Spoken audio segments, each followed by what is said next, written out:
महात्मा बुद्ध कहते हैं, मानव शरीर स्वास्थ्य का रहस्य है, इसीलिए अतीत पर शोक मत करो, भविष्य की चिंता मत करो। बुद्धिमानी तो यही है कि आप ईमानदारी से अपने वर्तमान में जियो, लेकिन हम में से अधिकांशतः लोग वर्तमान में जीना नहीं जानते, क्योंकि शायद वो जीना ही नहीं चाहते, क्योंकि उन्हें तो अपने बीते हुए कल की चिंता करनी है, आने वाले भविष्य की चिंता करनी है। यदि आप वर्तमान में जी सकते हैं तो कोशिश करके देख लो, आपका मन और आपका शरीर पूरी तरह से स्वस्थ हो जाएगा। एक बार अगर आप वर्तमान में जीने लगते हैं तो ना ही आपको अतीत के बीतने का कोई दुख होता है और ना ही आने वाले भविष्य की कोई चिंता रह जाती है, बल्कि वर्तमान में चलने वाली आपकी सांसें भी आपको वो सुख देगी जो आज से पहले आपने कभी भी महसूस तक नहीं किया होगा। आज की हमारी कहानी हमें कुछ ऐसा ही ज्ञान देने वाली है जिसे पूरा सुन लेने के बाद आप अपने भूतकाल और अपने भविष्य काल को कहीं पीछे छोड़कर वर्तमान में जीना सीख जाएंगे। तो ये कहानी शुरू होती है एक व्यक्ति से। वो व्यक्ति बहुत दुखी था, बहुत परेशान था। कोई पहाड़ की चट्टान पर बैठकर रो रहा था, बिलख रहा था। तभी वहाँ से एक बौद्ध भिक्षु गुजर रहे थे। उसे रोता देखकर वो बौद्ध भिक्षु उसके पास गए और उसे कहने लगे, क्या तुम यहाँ से कूदकर अपनी जान लेने की सोच रहे हो? वो व्यक्ति कहता है, आपने बिल्कुल ठीक कहा, लेकिन आपको इससे क्या फर्क पड़ता है? मेरा जीवन है, मैं इसके साथ चाहे जो करूं। तभी वो बौद्ध भिक्षु उस व्यक्ति से कहते हैं, तो अभी तक बैठकर रो क्यों रहे हो? अगर तुम्हें ये करना ही है तो यहाँ पर बैठकर रोने से क्या फायदा? इस बात को सुनकर वो व्यक्ति थोड़ा सा क्रोधित हो जाता है और उन बौद्ध भिक्षु से कहता है, देखिए महाराज, मैं जो भी करने आया हूँ वो तो मैं करूँगा ही, लेकिन आपको इसमें दखल अंदाजी करने की कोई जरूरत नहीं है। इतना कहते ही वो व्यक्ति फूट फूट कर रोने लगता है। तभी वो बौद्ध भिक्षु कहते हैं, अच्छा ये बताओ, क्या तुम सब कुछ छोड़ आए हो या फिर अपने साथ कुछ लाए हो?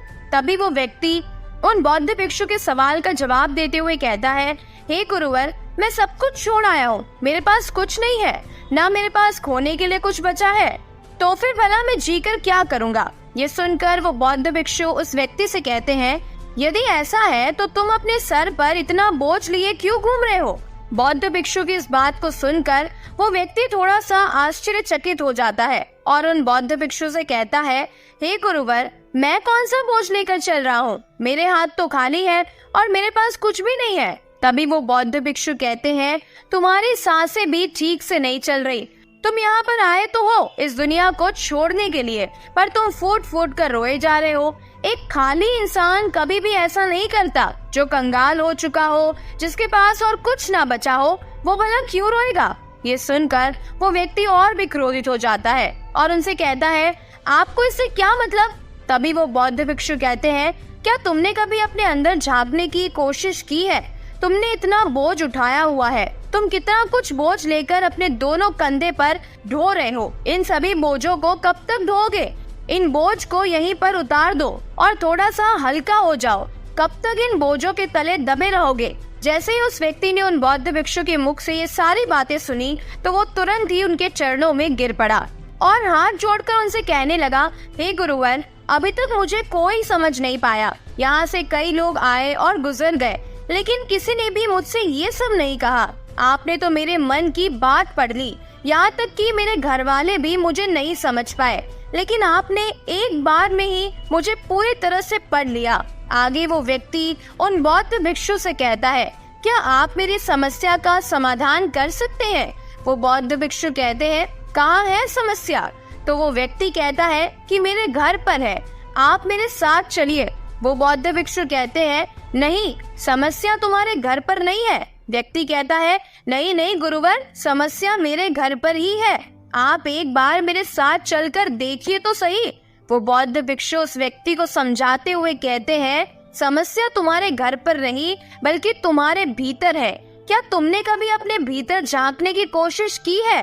सारी समस्याएं तुम्हारे भीतर है। जब तक तुम उनका समाधान नहीं करोगे तब तक तुम्हें हर जगह हर समय केवल समस्या ही नजर आएगी। यदि समस्या घर पर है तो तुम इस पहाड़ की चोटी पर क्या कर रहे हो? तुम तो कह रहे थे कि तुमने पीछे सब कुछ छोड़ दिया है, अपना घर, अपना परिवार, अपने सगे संबंधी, और यदि तुमने ये सारी चीजें छोड़ ही दी है तो तुम्हारी समस्या भी तो वहीं पर छूट गई। तो तुम भला इतने परेशान क्यों हो? बौद्ध भिक्षु के मुंह से सारी बातें सुनकर वो व्यक्ति कहता है, हे गुरुवर, आप सही कहते हैं, मैं आपकी बातों को समझ पा रहा हूँ। कमी तो मेरे अंदर है, मैं किसी काम का ही नहीं हूँ। मैं जब भी कोई काम करने जाता हूँ तो सब बिगाड़ देता हूँ। मेरे हाथों सारे काम गड़बड़ हो जाते हैं। मैंने आज तक कभी कोई काम ढंग का नहीं किया। मेरी तो किस्मत ही खराब है।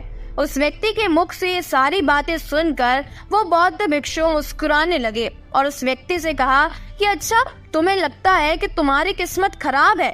तुम मुझे ये बताओ कि क्या खराबी है तुम्हारी किस्मत में? तभी वो व्यक्ति बौद्ध भिक्षु से कहता है, हे गुरुवर, मुझे व्यापार करना था और मुझे व्यापार करने के लिए धन चाहिए था, तो मैंने अपने परिवार से थोड़ा सा धन ले लिया और उसी से मैंने एक व्यापार खड़ा किया। लेकिन मेरा व्यापार ज्यादा समय तक नहीं चल सका। शुरू में मेरे परिवार वालों ने मेरा पूरा साथ दिया और तब तक सब कुछ ठीक ही चल रहा था। लेकिन धीरे धीरे मुझे मेरे व्यापार में नुकसान होने लगा और ये सब कुछ देखकर मेरे परिवार वाले मुझसे नाराज हो गए और मुझे छोड़कर दूर चले गए। मैं तो चाहता था कि मैं अच्छा व्यापार करूं, अच्छा धन कमाऊं, ताकि मैं अपने परिवार को संभाल सकूं, उन्हें वो हर सुख सुविधा दे सकूं जो वो चाहते हैं। मैं तो सब उन्हीं के लिए कर रहा था ना। लेकिन वो लोग मुझे नहीं समझ पाए और मुझे इसका जिम्मेदार ठहराने लगे और मुझे भी यही लगता है कि मैंने गलत किया, क्योंकि मेरा भी एक मित्र है, उसने भी मेरे साथ ही व्यापार शुरू किया था, लेकिन उसका देखो, उसका व्यापार तो बहुत अच्छा चल रहा है। वो मित्र जब भी मेरे घर पर आता है अपने व्यापार की बातें अवश्य बताता है। वो हमेशा कहता रहता है कि किस तरह से उसने अपने दम पर इतना बड़ा व्यापार खड़ा कर लिया और उसे चलाने में भी वो एकदम सक्षम है। किस तरह से उसने जी तोड़कर मेहनत की और अपने व्यापार को ऊंचाइयों तक ले गया। ये सब कुछ सुनकर मेरे परिवार वाले भी मुझसे कहते हैं, देखो तेरा मित्र है, वो अपने व्यापार को कहां से कहां ले गया और तूने तो हमारी जमा की हुई पूंजी को भी गवा दिया, हमारा नुकसान करवा दिया। मेरे परिवार वाले मुझसे हमेशा कहते रहते हैं कि तेरे बस का कुछ भी नहीं है। इन सब बातों को सुनकर मैं बड़ा परेशान हो चुका था, इसीलिए मैंने अपने दम पर एक और नया व्यापार खड़ा किया। लेकिन वहाँ पर भी मुझे मुंह की खानी पड़ी और मेरा व्यापार पूरी तरह से चौपट हो गया। अब तो हालत यहाँ तक आ चुकी थी कि मेरा घर भी अब गिरवी पड़ा हुआ था। अब आप ही बताइए कि मैं क्या करूं? तभी वो बौद्ध भिक्षु कहते हैं, क्या तुम्हें पता है कि तुम्हारा वो मित्र तुम्हारे पास क्यों आता था? तभी वो व्यक्ति कहता है, हाँ, मुझे अच्छी तरह से पता है। वो मुझे मेरे घर वालों के सामने नीचा दिखाने के लिए आता था, मेरी बुराई करने के लिए आता था, ये जताने के लिए आता था कि वो मुझसे व्यापार में कई गुना अच्छा है, श्रेष्ठ है।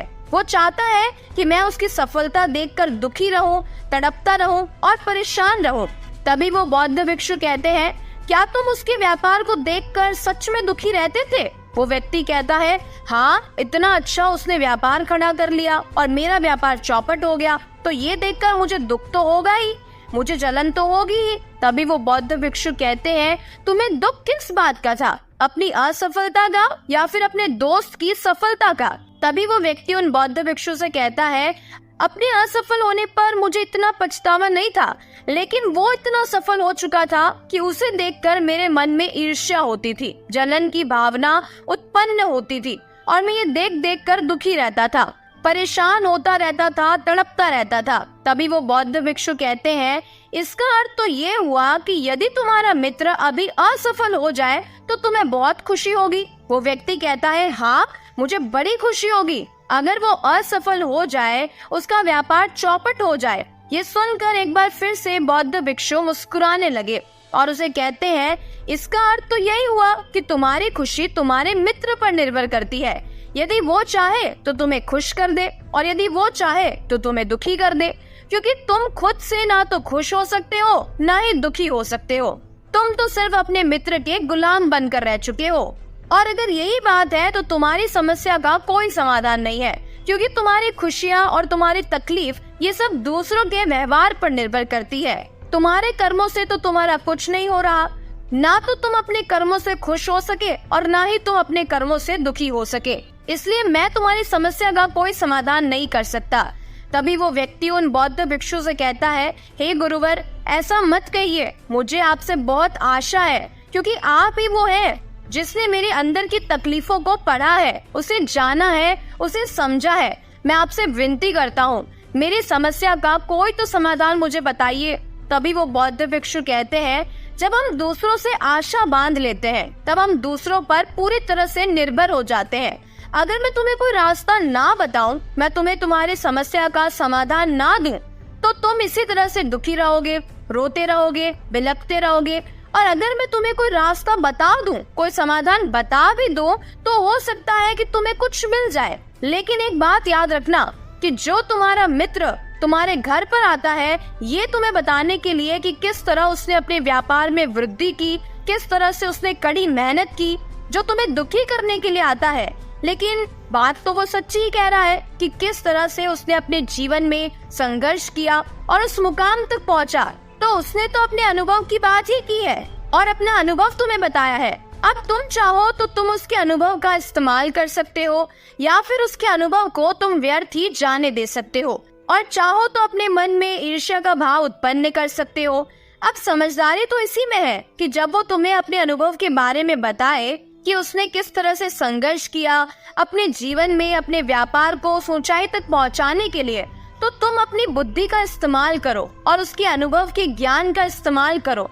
तुम्हें तो खुश होना चाहिए कि तुम्हें जो अनुभव चाहिए था वो तुम्हें बिना मांगे तुम्हारे मित्र से ही मिल रहा है, और इस पर तो तुम्हें अपने मित्र का आभार व्यक्त करना चाहिए, क्योंकि घर बैठे बैठे तुम्हें वो अनुभव प्राप्त हो रहा है जो तुम अपने जीवन से प्राप्त नहीं कर सके। इसीलिए आगे बढ़ो, संघर्ष करो और उस अनुभव का इस्तेमाल करो। हार मत मानो, क्योंकि समय की खूबी है, वो चाहे कैसा भी हो बदल जरूर जाता है। इसीलिए समय चाहे जैसा भी हो, अच्छा हो या बुरा, दोनों का गुजरना तय है। लेकिन सबसे जरूरी यहाँ पर समझने वाली बात ये है कि इन दोनों वक्त को देखने के लिए तुम्हारा जीवित रहना आवश्यक है। और जब तुम्हारा अच्छा वक्त शुरू होगा, तुम अपने संघर्ष से अपने व्यापार को खड़ा करोगे और अपने व्यापार को ऊंचाइयों तक ले जाओगे, तब वही तुम्हारे मित्र अपनी सफलताओं की नहीं बल्कि अपनी असफलताओं की गाथा गाएंगे, ताकि तुम भी उन्हीं की तरह कोई गलत निर्णय लो और तुम भी उन्हीं की तरह बर्बाद हो जाओ। तो तुम्हें यहाँ पर अपनी बुद्धि का इस्तेमाल करना होगा। तुम्हें उनकी बातों पर ध्यान ना देकर बल्कि अपनी बुद्धि का प्रयोग करना होगा, क्योंकि उस समय वो तुम्हें सुखी नहीं बल्कि दुखी करने के लिए आएंगे, क्योंकि उसे भी तुम्हारा दुख देखकर उतना ही मजा आएगा जितना तुम्हें उनका दुख देखकर आता है। ये सुनकर वो व्यक्ति बौद्ध भिक्षु से कहता है, हे गुरुवर, आप बिल्कुल ठीक कह रहे हो। मेरे जीवन को मैं नहीं चला रहा बल्कि मेरे सगे संबंधी और मेरे मित्र चला रहे हैं, जो मेरे जीवन में सुख और दुख भरे जा रहे हैं। लेकिन मेरा यहाँ पर एक प्रश्न है। जो मैंने व्यापार खड़ा किया था, तो मेरा उद्देश्य यही था कि मैं अपने परिवार को सुखी रख सकूं, उन्हें वो सारी सुख सुविधाएं दे सकूं। तो क्या अपने परिवार के बारे में सोचना गलत है? मैं तो अपने परिवार के लिए सब कुछ कर रहा था, लेकिन व्यापार में नुकसान होने के बाद वही परिवार वाले मुझे छोड़कर चले गए। इस पर बौद्ध भिक्षु मुस्कुराने लगे। तभी वो व्यक्ति कहता है, अब इसमें मुस्कुराने वाली बात क्या है? क्या मैंने कोई गलत प्रश्न पूछ लिया? तभी वो बौद्ध भिक्षु कहते हैं, नहीं, हर व्यक्ति यही चाहता है कि कोई उसकी गलती पर उसे सांत्वना दे, और तुम भी यही चाहते हो। हर कोई यही चाहता है कि जब वो कुछ करे तो उसकी प्रशंसा की जाए, और जब हमें प्रशंसा नहीं मिलती तो हमें भीतर ही भीतर बहुत दुख होता है, हमारे मन को ठेस पहुंचती है, और तब हमारे मन में ये भाव उत्पन्न होने लगता है कि इस दुनिया में सब मतलबी है, सभी अपने मतलब के लिए जीते हैं, सभी अपने मतलब के लिए ही काम करते हैं, और सभी हमारे साथ अपने मतलब के लिए ही रहते हैं। लेकिन अगर तुम किसी को अपना परिवार मानते भी हो और अपने उस परिवार के लिए कुछ करना चाहते हो, तो फिर तुम्हें ऐसा क्यों लगता है कि तुम दूसरों के लिए कर रहे हो? तुम तो अपने लिए ही कर रहे हो ना। अगर तुम्हें लगा कि तुम दूसरों के लिए कर रहे हो, तो तुम जीवन भर दुखी ही रहोगे, और जब तुम्हें ये लगेगा कि तुम अपने लिए कर रहे हो, तब तुम्हें एक अजीब सी खुशी प्राप्त होगी और तुम हमेशा खुश रहोगे। जब तुम अपने कार्यों को बेहतर से बेहतरीन करने में लगे रहोगे, तो तुम्हें किसी के भी साथ की कोई जरूरत नहीं पड़ेगी। तब वो व्यक्ति उन बौद्ध भिक्षु से कहता है, हे गुरुवर, मुझे आपकी बात समझ में आ गई। अब तक मेरी किस्मत दूसरों के हाथ में थी, उसमें वो जैसे रंग चाहे सुख के या दुख के भर दिया करते थे। लेकिन अब से मैं अपनी किस्मत अपने हाथ में रख लूंगा और फिर चाहे वो कैसे भी हो, अच्छी हो या खराब, मैं कभी हार नहीं मानूंगा। आखिर में वो व्यक्ति उन बौद्ध भिक्षु से कहता है, हे गुरुवर, आपकी सारी बातें तो मैं समझ गया, लेकिन क्या आप मुझे कुछ दे सकते हैं जो मेरे जीवन में, मेरे सबसे बुरे वक्त में मेरा साथ दे सके, मेरा साथ निभा सके। ये सुनकर वो बौद्ध भिक्षु उस व्यक्ति को एक छोटा सा बक्सा देते हैं और कहते हैं कि ये मेरे बहुत करीब है और इसे तुम्हें भी अपने बहुत करीब ही रखना होगा। इसमें एक ऐसा राज है जो तुम्हें बड़े से बड़े दुखों से बाहर निकाल सकता है, बड़ी से बड़ी विपत्तियों से छुटकारा दिला सकता है, और इसे तुम सिर्फ तभी खोलना जब तुम्हें लगे कि अब कोई राह नहीं बची है, जब तुम्हें ये लगने लगे कि ये सब कुछ व्यर्थ है। मैंने जो बातें तुमसे कही वो सब कुछ भी व्यर्थ है, ये दुनिया सब कुछ व्यर्थ है, यहाँ रहना भी व्यर्थ है। इतना कहकर वो बौद्ध भिक्षु उस बक्से को उस व्यक्ति को थमा देते हैं और फिर वहाँ से चले जाते हैं। वो व्यक्ति उस बक्से को लेकर वापस अपने घर आता है और फिर से एक नया कारोबार शुरू करता है। अब की बार वो अपने कारोबार में हार नहीं मानता और उसका कारोबार बहुत अच्छा भी चल पड़ता है। उसका कारोबार चलने के कारण उसका परिवार भी अब उसके साथ वापस आ जाता है। उसके पास अब हर सुख सुविधाएं आ जाती है। अब वो ना तो भूतकाल का रोना रोता है और ना ही भविष्य काल की चिंता करता है। वो तो बस अपने वर्तमान को और ज्यादा बेहतर बनाने की कोशिश में लगा रहता है। लेकिन समय हमेशा बदलता रहता है। जैसे बुरा समय हमेशा नहीं रहता, ठीक उसी प्रकार अच्छा समय भी हमेशा नहीं रहता। उस व्यक्ति के जीवन में एक बार फिर से अच्छा समय समाप्त हो चुका था। जिस राज्य में वो रहता था उस राज्य पर पड़ोसी राज्य ने चढ़ाई कर दी थी और पूरा राज्य तबाह कर दिया था। उसका व्यापार भी पूरी तरह से तबाह हो चुका था। वो अपने परिवार के साथ दर दर की ठोकरें खाने लगा। उसे यहाँ से वहाँ भागना पड़ रहा था, यहाँ तक कि उसके पास खाने पीने के लिए भी पैसे नहीं थे। भूख से उसके माता पिता ने दम तोड़ दिया था और वो अपनी पत्नी और छोटे भाई के बच्चों को लेकर इधर उधर भटकता रहा। अब वो दोनों बच्चे बीमार पड़ चुके थे और उसके पास उनके इलाज के लिए भी पैसे नहीं थे। तब उसे एहसास होने लगा कि ये सब कुछ व्यर्थ है, उसका ये जीवन जीना भी व्यर्थ है, ये पूरा संसार व्यर्थ है, और जो कुछ भी बातें उन बौद्ध भिक्षु ने उससे कही थी वो सब बातें भी व्यर्थ है। आज मेरे पास कुछ नहीं बचा, आज मेरे पास जीने का कोई मकसद नहीं बचा, और उन बौद्ध भिक्षु ने जो कुछ भी कहा था आज उसका कोई मतलब नहीं रह गया है। इस जीवन को तो समाप्त तो होना ही है, तो फिर जीवित रहकर भाग दौड़ करके अपने जीवन में ऊंचाई हासिल करना, सफलता हासिल करना, ये सब किस काम का? मेरा जीना भी अब मुझे व्यर्थ ही लग रहा है। अगर मैंने उसी समय हिम्मत करके इस जीवन को, अपने शरीर को त्याग दिया होता तो शायद आज मुझे ये सब कुछ नहीं देखना पड़ता। वो पूरी तरह से निराश हो चुका था, अंदर से पूरी तरह से टूट चुका था। ये सब कुछ वो सोच ही रहा था कि तभी उसकी नजर उस बक्से पर पड़ी जो उसे उसी बौद्ध भिक्षु ने दिया था। उस बक्से में एक पर्ची थी जिस पर यह लिखा था कि आपकी नई जिंदगी की शुरुआत कहीं से भी हो सकती है। आपके पास सोने का सिक्का हो चाहे ना हो, लेकिन आपके पास वो हिम्मत तो है, तो आप कुछ न कुछ अवश्य ही कर लेंगे। उस व्यक्ति के मन में आशा की एक बार फिर से वो लहर दौड़ गई और उसने फिर से वही हिम्मत बांध ली ताकि वो अपने जीवन में फिर से उन ऊंचाइयों को हासिल कर सके। उम्मीद है कि आपने आज की इस कहानी से कुछ न कुछ जरूर सीखा होगा। अगर आपको कहानी पसंद आई तो वीडियो को लाइक करके चैनल को सब्सक्राइब जरूर कीजिएगा। मिलते हैं ऐसी ही और भी नई प्रेरक कहानियों के साथ। तब तक के लिए अपना बहुत सारा ख्याल रखिएगा। वीडियो को पूरा देखने के लिए आपका बहुत बहुत धन्यवाद।